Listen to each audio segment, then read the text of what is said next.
Hi, I'm going to try to today convince you that if you want a Glock 34, then what you should really do is buy a Glock 35. Now, size-wise, there's literally no difference between a Glock 34 and this right here on the table is my Glock 35.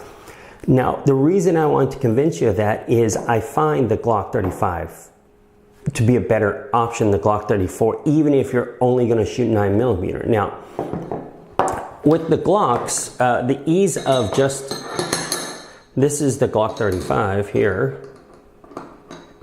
The ease of conversion makes it a no-brainer in my opinion. And there's your Glock 35, right, with the magazine.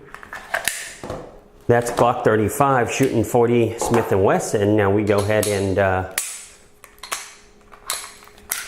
this is a Lone Wolf Alpha barrel.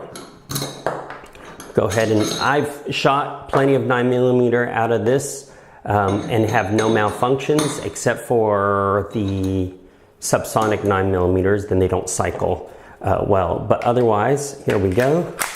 And that's it. You actually have something better than the Glock 34. And as you can see, it worked okay with the 40mm or 40 Smith & Wesson magazine, but it worked 100% reliably with the 9mm magazine, and this is a Magpul magazine. And so what I did was I ended up buying ones with orange followers for all my 9mm, so it's really quick and easy to differentiate without writing or something like that. But orange is 9mm and the regular black ones are 40.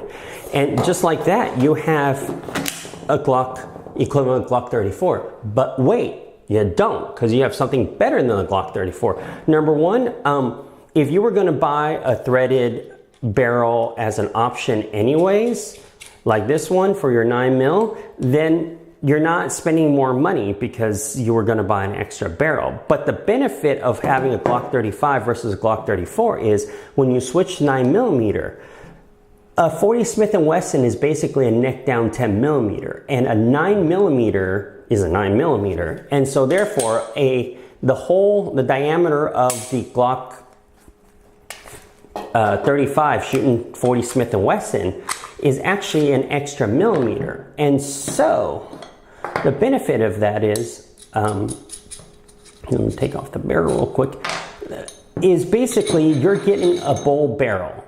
For this one, this Alpha is fluted, but you get a regular one. This one's fluted and threaded. It wasn't that expensive, I want to say 139 bucks. And so you're getting a thick bull barrel, which is probably going to be a cooler barrel. This is fluted and less prone to overheating, and a thicker walled barrel, probably less muzzle flip. And you're probably going to spend the exact same amount of money, and you're going to be able to shoot 40 Smith & Wesson. So I find that Glock 35 to be vastly superior to Glock 34 in terms of value for money, simply because if you were going to buy an extra barrel anyways for a Glock 34, then you were going to do it, might as well do it for a Glock 35 with the added benefit of a thicker bull barrel, and you can shoot two different calibers. So that's kind of my argument for the Glock 35, buying the Glock 35 instead of buying the Glock 34.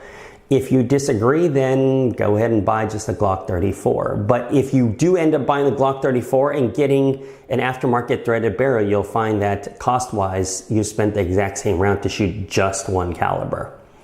So that's the Glock 34.